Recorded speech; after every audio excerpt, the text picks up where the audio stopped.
പറയോളെ ജീവിതത്തിൽ അടുത്തത് ഞാൻ കണ്ടില്ല. ഉപദ്രവിക്കൊന്നും ചെയ്തിട്ടില്ല. ഒരിക്കലും ചെയ്യുന്ന മോളല്ല. ചെറിയ മോളെന്ന് വെച്ചാൽ ഞങ്ങളെ ജീവനാണ്. ഒരിക്കലും അങ്ങനത്തെ ഒരു സംഗതി ചെയ്തില്ല. കാരണം ഓർക്ക് ചെയ്യുന്ന അറിഞ്ഞോടാ. ബിഗ് ബോസ് സീസൺ 7 കണ്ടസ്റ്റൻസ് ആയിട്ടുള്ള ആദിലെ നൂറെ നിങ്ങൾക്ക് അറിയാമല്ലോ. നൂറയുടെ വളർത്തുമ്മയുടെ ഒരു വോയിസ് ഞാൻ കേട്ടിട്ടുണ്ടായിരുന്നു. ഷഫീന ബീബി എന്ന് പറയുന്ന യൂട്യൂബ് ചാനലിനകത്താണ് ആ ഒരു വോയിസ് പുറത്തുവിട്ടിരിക്കുന്നത്. നമ്മുടെ എല്ലാവരുടെയും തെറ്റിദ്ധാരണയെന്ന് വെച്ച് കഴിഞ്ഞാൽ നൂറയുടെ വീട്ടുകാർ ഭയങ്കര ടോക്സിക്കാണ്, ഈ ഒരു ബന്ധം അവർ ഇതുവരെയും അംഗീകരിച്ചിട്ടില്ല, ഇപ്പോഴും നൂറയുടെ ഭയങ്കര വൈരാഗ്യമാണ് എന്ന തരത്തിലൊക്കെയാണ് നമ്മളെല്ലാവരും ധരിച്ചു വെച്ചിരിക്കുന്നത്. കാര്യം ഫാമിലി റൗണ്ടിൽ പോലും ഇവരാരും അവിടെ ചെന്നിട്ടില്ല, വേറെ 2 പേരായിരുന്നു അതിനകത്ത് ചെന്നിട്ടുണ്ടായിരുന്നത്. എന്തായാലും ഈ ഒരു വോയിസിനകത്ത് കുറേ കാര്യങ്ങൾ നമുക്ക് മനസ്സിലാക്കാൻ പറ്റും. അതായത് അവരുടെ വീട്ടുകാർക്ക് ഇപ്പോഴും നൂറയോടൊന്നും വൈരാഗ്യമോ കാര്യങ്ങളോ ഒന്നുമില്ല. ഇവർ ചുമ്മാ അനാവശ്യമായിട്ട് ഈ 2 പെൺകുട്ടികൾ ഈ വീട്ടുകാർ ഭയങ്കര ടോക്സിക് ആണെന്നും പറഞ്ഞുകൊണ്ട് നടക്കുവാണ് എല്ലാവരുടെ അടുത്ത്. അല്ലാതെ വീട്ടുകാർക്ക് വൈരാഗ്യമോ അല്ലെങ്കിൽ വീട്ടുകാർക്ക് ഇവരെ 2 പേരും സ്വീകരിക്കുന്നതിനകത്തോ ഒന്നും ഒരു ബുദ്ധിമുട്ടില്ല. ഇതാണ് ഇതിൻ്റെ സത്യം എന്ന് പറഞ്ഞു കഴിഞ്ഞാൽ. അങ്ങനെയാണ് എനിക്ക് മനസ്സിലാക്കിയത്. അത് മാത്രമല്ല, ആദില എന്ന് പറയുന്ന ആ ഒരു പെൺകുട്ടിയാണ് നൂറെ വീട്ടുകാരിലോട്ട് അടുപ്പിക്കാത്തത്, നൂറയുടെ ഉമ്മയെ ചീത്ത വിളിച്ചിട്ടുണ്ട് എന്ന തരത്തിലൊക്കെയാണ് അറിയാനായിട്ട് സാധിക്കുന്നത്. ഇതിനകത്ത് എന്തെങ്കിലുമൊക്കെ വാസ്തവം ഉണ്ടെങ്കിൽ ഇപ്പോൾ ഇത് മുഴുവനും തിരിഞ്ഞു മറിയും. കാര്യം ഇത്രയും നാൾ സപ്പോർട്ട് ചെയ്തുകൊണ്ട് നടന്ന ആൾക്കാർ പോലും നേരെ തിരിച്ചു പറയുന്ന ഒരു അവസ്ഥയിലോട്ട് പോകും. എന്തായാലും വെച്ച് താമസിപ്പിക്കാതെ ഷഫീന ബീവിയുടെ ചാനലിനകത്ത് വന്ന ആ വോയിസ് ഒന്ന് കേൾക്കാം. ചെറിയ പ്രായത്തിൽ ഇങ്ങനെ തന്നെ ആയിരുന്നോ? ചെറിയ പ്രായത്തിലൊന്നുമില്ല മോളെ, ഒന്നുമില്ല. നല്ല മോളായിരുന്നു. കണ്ണൊക്കെ കെട്ടിയ പുറത്ത് പോകും, ഹിജാബൊക്കെ ഇട്ടിങ്ങനെ. അത്രയും നല്ലൊരു മോളായി. വല്ലാത്തൊരു വിഷമം തട്ടിപ്പോയി നമ്മക്കൊക്കെ, ഈ നാട്ടിലുള്ളവർക്കൊക്കെ വല്ലാത്ത വിഷമം തട്ടിപ്പോയി. കാരണം അത്രയും പൊന്നു പോലെ നോക്കിയെടുത്തൊരു മോള. അനിയത്തികളെ നോക്കുന്നവർക്കാണ് ഓളോ പാപ്പയും ഓളും നോക്കിയെടുത്തത്. ഒരു ചോറൊക്കെ ഓള് തിന്നാൻ മുട്ടിരിക്കരുത്, എന്നാലും അതുമായിട്ട് വൈകിയേക്ക് ഇങ്ങനെ പോകും ഭാര്യ കൊടുക്കാൻ. അതായത് അത്രയും നല്ല രീതിയിൽ വളർത്തിക്കൊണ്ട് വന്നൊരു മോളാണ്. സ്വാഭാവികമായിട്ടും ഏതൊരു അച്ഛനും അമ്മയും സഹിക്കത്തില്ല. അതായത് അവരുടെ മക്കൾ ഈ ഒരു രീതിയിൽ പോയി കഴിഞ്ഞാൽ ഒരു മനുഷ്യരും അംഗീകരിക്കാൻ പോകുന്നില്ല. അതാണ് അതിൻ്റെ ഒരു സത്യം എന്ന് പറഞ്ഞു കഴിഞ്ഞാൽ. ജനറ്റിക്കായിട്ട് കിട്ടുന്ന കുറച്ച് കാര്യങ്ങളാണ് ഇപ്പം ഇവർ 2 പേരും കാണിച്ചുകൊണ്ടിരിക്കുന്നത്. അതൊരിക്കലും ഒരു കുറ്റമാണെന്ന് എനിക്ക് പറയാൻ പറ്റത്തില്ല. പക്ഷെ എന്നാൽ പോലും ഈ വീട്ടുകാരുടെ വേദന നിങ്ങളൊന്ന് ആലോചിച്ച് നോക്ക്. ശരിക്കും പറഞ്ഞു കഴിഞ്ഞാൽ ഈ വീട്ടുകാർക്ക് നൂറെടുത്ത് യാതൊരു ഇഷ്യൂവും ഇല്ല എന്നുള്ള രീതിയിൽ ഇതിനകത്ത് സംസാരിക്കുന്നുണ്ട്. അങ്ങനെ ഇല്ലെങ്കിൽ തീർച്ചയായിട്ടും നൂറ ഈ വീട്ടിൽ പോയിട്ട് സംസാരിക്കണം. അതായത് ഉമ്മയുടെയും വാപ്പയുടെയും ഒക്കെ സംസാരിക്കണം. ഇല്ലെങ്കിൽ നിങ്ങൾ കാണിക്കുന്ന അങ്ങേയറ്റം ചെറ്റത്തരമാണെന്നേ എനിക്ക് പറയാനുള്ളൂ. കാര്യം എന്ന് പറഞ്ഞാൽ നമ്മൾ ഇത്രയും നാൾ കഷ്ടപ്പെട്ട് വളർത്തിക്കൊണ്ട് വന്ന പേരൻസിനെയൊക്കെ നമ്മൾ ഉപേക്ഷിക്കുക എന്ന് പറയുന്നത് അത് വലിയൊരു തെറ്റാണ്. അവരുമായിട്ട് അറ്റ്ലീസ്റ്റ് നിങ്ങൾക്ക് കമ്മ്യൂണിക്കേറ്റ് ചെയ്യാം, അവരോട് സംസാരിക്കാം. നിങ്ങൾ ചെയ്ത പ്രവൃത്തിയോട് അംഗീകരിച്ചില്ലെങ്കിൽ പോലും ഇപ്പോഴും ഇതിനകത്ത് അത് പറയുന്നുണ്ട്. ഇപ്പം അങ്ങനെ ഒരു പ്രവൃത്തി അവർ അംഗീകരിച്ചിട്ടില്ല. പക്ഷെ എന്നാൽ പോലും അവർക്ക് ഒരിക്കലും സ്വന്തം മക്കളെന്ന് പറഞ്ഞു കഴിഞ്ഞാൽ അവർക്ക് തള്ളി പറയാൻ പറ്റത്തില്ല. അവരിപ്പോഴും സ്വീകരിക്കാൻ തയ്യാറാണ്. സോ അതുകൊണ്ട് അവരുടെ അടുത്ത് നിങ്ങൾ കമ്മ്യൂണിക്കേറ്റ് ചെയ്ത് നിങ്ങൾ സംസാരിക്കുക. അതെനിക്ക് പറയാനുള്ളൂ. നന്നായിട്ട് നോക്കിയിട്ട് ആ കുട്ടി എന്താ ഇങ്ങനെ ഒരു ചെയ്ത് കളഞ്ഞേ? അത് സൗദിയിൽ നോക്കുമ്പോ നമ്മളിപ്പോ പെണ്ണിനെ ഒന്നും സംശയിക്കൂലേ? അതെ അതെ അതെ അല്ലേ? അതുകൊണ്ടായിരിക്കും ആ പെണ്ണ് ഇവരുമായിട്ടുള്ളപ്പോ ഇത് സംശയിക്കാൻ പറ്റുന്നത്. വല്ലാത്തൊരു ജീവിതമായിട്ട് ആ പാപ്പന്റെ ഏക സ്വത്താണ്. അത്രയും ഇഷ്ടമുള്ളൊരു മോൻ, അത്രയും ഇഷ്ടം. ഇവിടെ ആദില എന്ന് പറയുന്ന ഒരാളുടെ ഒരു ക്യാരക്ടർ നിങ്ങൾക്ക് അറിയാലോ. ഈ അടുത്ത് സത്യം പറഞ്ഞാൽ ഞാൻ ഏറ്റവും കൂടുതൽ വെറുത്ത ഒരു കണ്ടസ്റ്റന്റ് ആണ് ഈ ആദില. ആദിലയുടെ തനി സ്വഭാവം എന്താണെന്ന് വെളിയിൽ വന്നുകൊണ്ടിരുന്നത്. കാര്യം ലാലേട്ടൻ്റെ എപ്പിസോഡിനകത്ത് ലാലേട്ടൻ ഭയങ്കരമായിട്ട് സപ്പോർട്ട് ചെയ്തതിൻ്റെ പുറവിന് ആദില അവിടെ കാട്ടിക്കൂട്ടുന്ന എന്തെല്ലാം തോന്നിവാസമാണ് നമ്മൾ കണ്ടുകൊണ്ടിരിക്കുന്നത്. ആ ഒരു ഷോയെ പറ്റിയിട്ടാണ് ഞാൻ പറയണത്, പുറത്തെ കാര്യങ്ങൾ ഞാൻ പറയുന്നില്ല. ഒന്ന് ആലോചിച്ച് നോക്കുക. കാര്യം എത്രത്തോളം ഒരാൾ ഇറിറ്റേറ്റ് ചെയ്യാൻ പറ്റുന്നോ അത്രത്തോളം ഇറിറ്റേറ്റ് ചെയ്യണം. അതായത് നൂറയ്ക്ക് കിട്ടിക്കൊണ്ടിരിക്കുന്ന സപ്പോർട്ട് വരെ നശിപ്പിച്ചുകൊണ്ടിരിക്കുന്ന ഒരു വ്യക്തിയാണ് ഈ ആദില എന്ന് പറയുന്നത്. അതുകൊണ്ട് എനിക്ക് ആദിലെ പറ്റിയിട്ട് എനിക്ക് യാതൊരുവിധ അഭിപ്രായവും ഇല്ല. അത് ഇതിനകത്ത് എടുത്ത് പറയണമെന്ന് എനിക്ക് തോന്നിയോണ്ടാണ് ഞാൻ ഇതിപ്പം പറയണത്. മക്കളാ, ഞാൻ ആ പുരയിൽ നിന്ന് ഞാൻ അവിടെ തന്നെ ഒരു പൊട്ട് നിൽക്കുകയും തിന്നുകയും കുടിക്കുകയും. ഞാനും പറഞ്ഞോണം ഒരു പാവപ്പെട്ട ഒരാളാണ്, അതൊന്നും പോയിട്ട് അറിയാം. അതുകൊണ്ടാണ് ഓരോ പുരയിൽ നിൽക്കുകയും ഒക്കെ ചെയ്ത്. എനിക്ക് വളരെ വിഷമമുള്ള വ്യക്തിയാണ് ഞാൻ. ഈ മോള് പോയ സമയത്തെ ഈ മോള് ഇങ്ങനെ പോയല്ലോ, അവളെ കൂടെ ആദിലയുടെ കൂടെ പോയല്ലോ. ആ സമയത്തൊക്കെ ഈ ഉമ്മ അടിക്കുകയൊക്കെ ചെയ്തിട്ടുണ്ടോ അവളെ? അങ്ങനെ എന്തെങ്കിലും പറയോളെ ജീവിതത്തിൽ അടുത്തത് ഞാൻ കണ്ടില്ല. കേട്ടല്ലോ, ജീവിതത്തിൽ ഈ പറയുന്ന ഉമ്മ ഈ നൂറെ അടിച്ചിട്ടില്ല എന്നാണ് പറയണത്. അപ്പോൾ ഇവരെത്രത്തോളം കള്ളത്തരമാണ് സമൂഹത്തിന് മുന്നിൽ പറഞ്ഞുകൊണ്ടിരിക്കുന്നത്. വീട്ടുകാർ ഭയങ്കര ടോക്സിക്കാണ്, വീട്ടുകാർ കാരണം ജീവിക്കാൻ പറ്റത്തില്ല, ചുമ്മാ പച്ച കള്ളമാണ് വന്നിരുന്ന് പറയണത്. അങ്ങനെ ഞാൻ പറയത്തുള്ളൂ. ഏതൊരു അമ്മയ്ക്കും അച്ഛനും ഉണ്ടാവുന്ന ഇമോഷൻസാണ് അവർ വന്നിരുന്ന് സംസാരിക്കുന്നത്. അല്ലെ അവർ വന്നിരുന്ന് പ്രകടിപ്പിക്കുന്നത്. അതിന് അവർ ഈ ടോക്സിക് ആണ്, അവർ അടിച്ചു എടുത്തു, ഇങ്ങനൊന്നും നടന്നിട്ടില്ലെന്ന് വളരെ വ്യക്തമായിട്ട് പറയുന്നുണ്ട്. ഇതിനകത്ത് ഈ ഏഷ്യാനെറ്റ് വിളിച്ചിട്ട് അവരെ ഭീഷണിപ്പെടുത്തിയെന്ന രീതിയിലൊക്കെ ഉള്ളൊരു സംസാരമൊക്കെ ഉണ്ട്. അതായത് ഷഫീന ബീവി ഇതിനകത്ത് പറയുന്നുണ്ട്, ഏഷ്യാനെറ്റ് അവരുടെ ഫോണിൽ വിളിച്ചിട്ട് ഭയങ്കരമായിട്ട് ഭീഷണിപ്പെടുത്തി, നിങ്ങൾ വന്നേ പറ്റത്തുള്ളൂ, വന്നില്ലെങ്കിൽ കാണിച്ചു തരാം, ഇതാന്നൊക്കെയുള്ള രീതിയിലൊക്കെ സംസാരിച്ചു എന്ന് പറയുന്നത്. എത്രത്തോളം സത്യം ഉണ്ടെന്ന് നമുക്കറിയില്ല. പക്ഷെ അങ്ങനെയൊക്കെ ചെയ്തിട്ടുണ്ടെങ്കിൽ എനിക്കറിയാം ഇത് എവിടെ ചെന്ന് അവസാനിക്കുമെന്ന്. ശരിക്കും പറഞ്ഞാൽ ഉമ്മയുടെ വാപ്പയുടെ അവസ്ഥയൊന്ന് ആലോചിച്ച് നോക്കെ.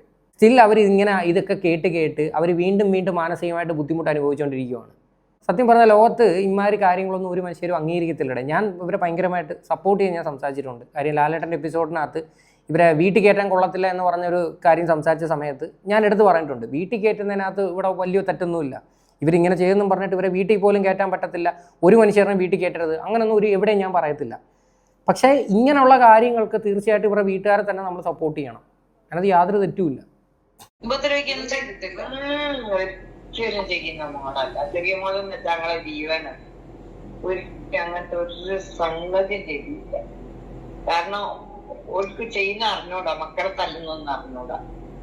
പിന്നെ ഇവര് എപ്പോഴും എല്ലായിടത്തും ഭയങ്കര കുഴപ്പമാണെന്നൊക്കെ ഉമ്മയെ പറ്റി ആ മോളിങ്ങനെ പറയണ കേൾക്കുമ്പോ ആ മോളെ ആടെ പിടിച്ചിട്ടാ പറയാട്ടോ. അല്ലാണ്ട് ജീവിതത്തിൽ ഇവരൊരു ബുദ്ധിമുട്ട് നോക്കില്ല. ഓക്കാടെ അതായത് ബിഗ് ബോസിലായിക്കോട്ടെ അല്ലെങ്കിൽ നാട്ടുകാരുടെ മുന്നിലൊക്കെ പിടിച്ച് നിൽക്കാൻ വേണ്ടിയിട്ട് പറയുന്നതാണെന്ന്. അതായത് ഈ ഉമ്മയൊക്കെ ഭയങ്കര ടോക്സിക് ആണ് എന്നൊക്കെയുള്ള രീതിയിൽ. എന്തിനാണ് അങ്ങനെ കള്ളം പറയേണ്ട ആവശ്യമില്ല.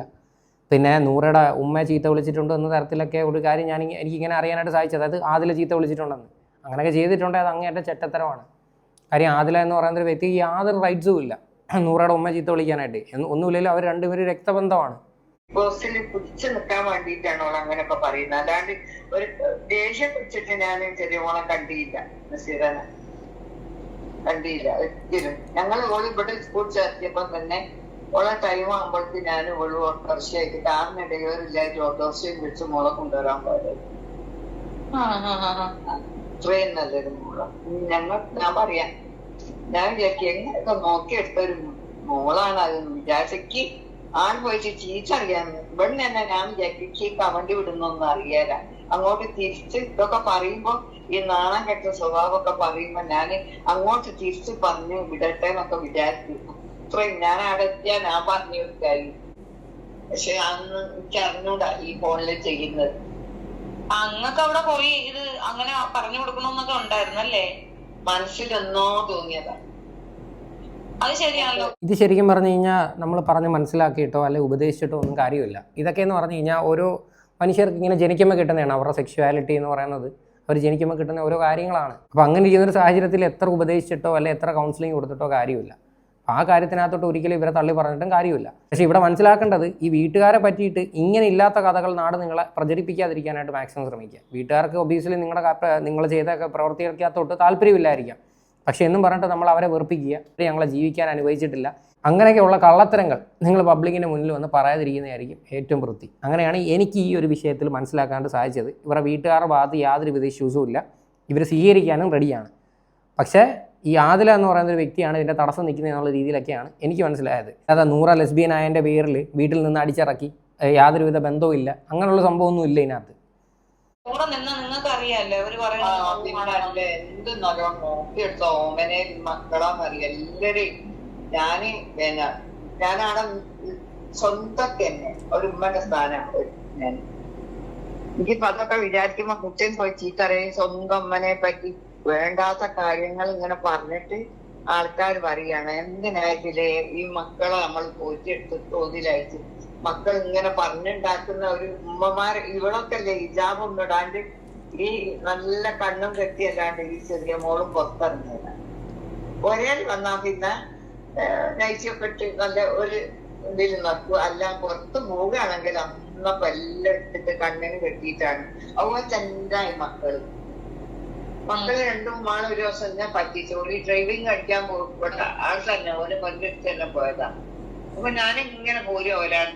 അപ്പൊ ഞാൻ ഓലെ കണ്ടിട്ട് എനിക്ക് മനസ്സിലായില്ല. കണ്ണും മുഖമൊക്കെ കിട്ടിയ രണ്ട് പെണ്ണുങ്ങൾ ഏതാന്ന് വിചാരിച്ചു. ഞാനും മുന്നോട്ട് അങ്ങ് പോയേ. എന്നാലും അവര് രണ്ടും ജസ്റ്റ് ഓടി വന്നിട്ട് ഇന്ത്യ അടുത്തേക്ക്. ഞങ്ങൾ അങ്ങനെ കണ്ടിട്ട് അറിഞ്ഞില്ല. ഞാൻ പറഞ്ഞു അയച്ച ഒരു നല്ലൊരു കുടുംബമാണ്. ഒരു ഉമ്മയും ബാപ്പയും ഒക്കെ തന്നെയാണ്. ആരാണെന്നറിയാം, അത്രയും നല്ല. അവർ പറയുന്ന അവരുടെ വിഷമങ്ങളാണ്. അതായത് ഇത് വളർത്തുമ്മയാണ്, ഇതല്ലാതെ സ്വന്തം ഉമ്മയല്ല. അതായത് നൂറ ജനിച്ച സമയം തൊട്ടേ നൂറെ വളർത്തിയതും എടുത്തതും എല്ലാം ഈ ഒരു ഉമ്മയാണ്. അപ്പം അതായത് അവരുടെ വീട്ടിലുള്ള വ്യക്തി തന്നെയാണ് ഈ വന്നിരുന്ന് സംസാരിക്കുന്നത്. ഇതിപ്പം ഇവർ മാത്രമല്ല, ഇതിപ്പോൾ ലോകത്ത് ഇപ്പോൾ ഏത് മാതാപിതാക്കളായാലും ഈ രീതിയിലേ സംസാരിക്കത്തുള്ളൂ. അതിനകത്ത് വലിയ അതിശയമൊന്നും വരേണ്ട കാര്യമില്ല. ഇവിടെ ഈ ലക്ഷ്മി എന്ന് പറയുന്ന ആ ഒരു കണ്ടസ്റ്റൻറ്റിന് എന്തുകൊണ്ട് ഇത്രയും സപ്പോർട്ട് കയറി എന്ന് നിങ്ങൾക്ക് മനസ്സിലായോ? അതായത് നമ്മുടെ സമൂഹത്തിൽ ഒരു മനുഷ്യരും ഈ ഒരു കാര്യം അംഗീകരിക്കത്തില്ല. വളരെ റെയറായിട്ടുള്ള ആൾക്കാരെ അംഗീകരിക്കത്തുള്ളൂ. അതിൻ്റെ പേരിലാണ് ലക്ഷ്മിക്ക് ഇത്രയും സപ്പോർട്ട് കയറിയത്. നല്ലൊരു ഫാമിലിയാണ്. ഒരൊക്കെ പക്ഷോർ പേടിയുള്ള ആൾക്കാരാണ്. ഇപ്പൊ ഇവര് ഈ ബിഗ് ബോസിലേക്ക് പോകുന്നതിനെ പറ്റി എന്താണ് അഭിപ്രായം എന്താ? ഇവര് ആ മോളെ കാണാനായിട്ട് ബിഗ് ബോസിലോട്ട് പോകുന്നത് നിങ്ങൾക്ക് അങ്ങനെ പോകുന്നുണ്ടാവും. ഒരു പറയുന്ന അറിയോ, ഞാൻ വിളിച്ചിന്ന് വരാം. പറഞ്ഞു, മോളെ നമ്മളെ മോക്ക് ഓളെടുത്ത് നിന്ന് മതിയായി തോന്നുന്നു, നിങ്ങൾ പോയി കൂട്ടിക്കൊണ്ടുവരുന്ന ഞാൻ പടുത്താ വോയിസ് ഇട്ടുണ്ട്. എന്നോട് പറഞ്ഞ ചിലപ്പോ ഒരു രണ്ടാളും ഒരു ദേഷ്യം കൊണ്ട് അങ്ങനെ എല്ലാരെയും ദേഷ്യം പിടിപ്പിച്ചൊക്കെ കാട്ടിത്തരിയായിരിക്കും ഒരു ബിഗ് ബോക്സിൽ എത്താൻ വേണ്ടിയിട്ട്. അപ്പൊ ഒരു പുറത്ത് വരട്ടെ, എന്നാല് അപ്പനെ എന്നെ വിളിച്ചാൽ ഞങ്ങൾ പോയി കൂട്ടിക്കൊണ്ടുവരുന്ന അറിയും. അല്ലാതെ അവർക്ക് മോള് വേണ്ട എന്നൊരു ഇതില്ല. മോള് വേണമെന്നല്ല, അത്രയും പൊന്നാല കുട്ടികളുടെ മക്കളെ മാണ്ടാന്ന് അത്രയും ഇതെന്ന് വെച്ചാൽ ആ വാപ്പന്റെ ജീവന് ശ്വാസമായിട്ടുണ്ടെങ്കിൽ മോളാ അത്രയും. ഇപ്പം തന്നെ ആടാ പോയിട്ട് ആ ഓരോ പീഡിയൊക്കെ വരെ ഓളെ പേരാട്ട് അവളോട് ഒരു പ്രത്യേക ഇഷ്ടമാണ്. അല്ല, ഒത്തിരി കാലം കഴിഞ്ഞുണ്ടായ കുഞ്ഞല്ലേ, ആ സ്നേഹം. ഓളെല്ലാം എന്തല്ല അവൾ പറയുന്നത്.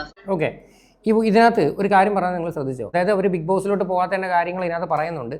അതായത് പുറത്തിറങ്ങുന്ന സമയത്ത് ഞങ്ങളെ വിളിക്കട്ടെ, അല്ലെങ്കിൽ ഞങ്ങൾ അവളെ വന്ന് നേരിട്ട് കണ്ടോളാം, ഞങ്ങൾ സ്വീകരിക്കാൻ തയ്യാറാണെന്നാണ് പറയണത്. ബിഗ് ബോസിലോട്ട് പോകാത്തതിൻ്റെ റീസൺ എന്ന് വെച്ച് കഴിഞ്ഞാൽ അതിലെ അവിടെ ഉണ്ടായതിൻ്റെയൊക്കെ പേരിലാണ് ബിഗ് ബോസിലോട്ട് പോകാത്ത കാര്യം. അവിടെ ചെന്ന് കഴിഞ്ഞാൽ പിന്നെ പ്രശ്നങ്ങളൊക്കെ ഉണ്ടാകുന്നതിൻ്റെ പേരിൽ. പക്ഷേ ഏഷ്യാനെറ്റിൻ്റെ ഭാഗത്ത് നിന്ന് മാക്സിമം പ്രഷർ ഉണ്ടായിരുന്നു ഷോയിൽ ചെല്ലാൻ വേണ്ടിയിട്ട്. കാര്യം അവരെ സംബന്ധിച്ച് അത് ഭയങ്കര TRP റേറ്റിംഗ് കൂട്ടുന്ന സംഭവമാണ്. കാര്യം ഈ ഒരു ഫാമിലി അവിടെ ചെല്ലുകയെന്ന് വെച്ച് കഴിഞ്ഞാൽ എല്ലാവരും പ്രേക്ഷകർ ഉൾപ്പെടെ കാണാനായിട്ട് ഏറ്റവും കൂടുതൽ ആഗ്രഹിക്കുന്ന ഒരു കാര്യമാണത്, അല്ലേ? അപ്പം തീർച്ചയായിട്ടും അവർ നൈസായിട്ട് അവർ വരത്തില്ല എന്ന് പറഞ്ഞ് മാറി നിന്നപ്പോൾ അവരെ ഭീഷണിപ്പെടുത്തി എന്ന തരത്തിലൊക്കെയുള്ളൊരു സംഭവങ്ങൾ പറയുന്നുണ്ട്. എന്തായാലും ഇതൊക്കെയാണ് സംഭവങ്ങൾ. ശരിക്കും പറഞ്ഞാൽ ഒരു അച്ഛനും അമ്മയും സഹിക്കാത്ത കാര്യങ്ങളാണ് ഇതൊക്കെ. കാര്യം നൂറെ സത്യം പറഞ്ഞു കഴിഞ്ഞാൽ വീട്ടുകാരോട്ടൊക്കെ കമ്മ്യൂണിക്കേറ്റ് ചെയ്യുന്നത് നല്ലതായിട്ടാണ് എനിക്കിവിടെ തോന്നുന്നത്. കാര്യം ആദില എന്ന് പറയുന്ന ഒരു വ്യക്തിയെ പേടിച്ചിട്ടാണ് നിൽക്കുന്നത്. ഇതിൻ്റെ സത്യം എനിക്കറിയത്തില്ല, ഉള്ളതാണോന്ന് അറിയത്തില്ല. പക്ഷേ ഇതിൻ്റെ ഒരു ത്രൂ ഔട്ട് കമ്മ്യൂണിക്കേഷനിൽ അങ്ങനെ ഒരു സംസാരം ഉണ്ടായി എന്നാണ് എനിക്കറിയാനായിട്ട് സാധിച്ചത്. പക്ഷെ അങ്ങനെ ഉണ്ടെങ്കിൽ അത് അങ്ങേയറ്റം ചെറ്റത്തരമാണ്. കാര്യം സ്വന്തം മാതാപിതാക്കളുടെ അടുത്ത് സംസാരിക്കുന്നതിനകത്ത് വലിയ തെറ്റൊന്നുമില്ലേ? കാര്യം ആർക്കായാലും ഏത് അച്ഛനും അമ്മയ്ക്കും ആയിക്കഴിഞ്ഞാലും ഇങ്ങനെ ഈ ഒരു പ്രവൃത്തി അംഗീകരിക്കത്തില്ല. ആർക്കായാലും വിഷമവും സങ്കടവും ഒക്കെ ഉണ്ടാവും. സോ അതുകൊണ്ട് ഇനിയെങ്കിലും കഴിവതും നിങ്ങൾ വീട്ടുകാർ ടോക്സിക്കാണ്, വീട്ടുകാർ സംസാരിക്കാൻ പറ്റത്തില്ല, എന്നെ അടിച്ചു, എന്നെ ഇടിച്ചു എന്നൊക്കെ തരത്തിൽ വ്യാജമായിട്ട് പ്രചരണങ്ങൾ നടത്താതിരിക്കാനാണ് മാക്സിമം ശ്രമിക്കേണ്ടത്. എന്തായാലും ഈ ഒരു വിഷയമായിട്ട് ബന്ധപ്പെട്ട് നിങ്ങളുടെ എല്ലാവരുടെയും അഭിപ്രായങ്ങൾ എന്താണെന്ന് വെച്ചാൽ നിങ്ങൾ തീർച്ചയായിട്ടും കമൻറ്റ് ചെയ്യുക.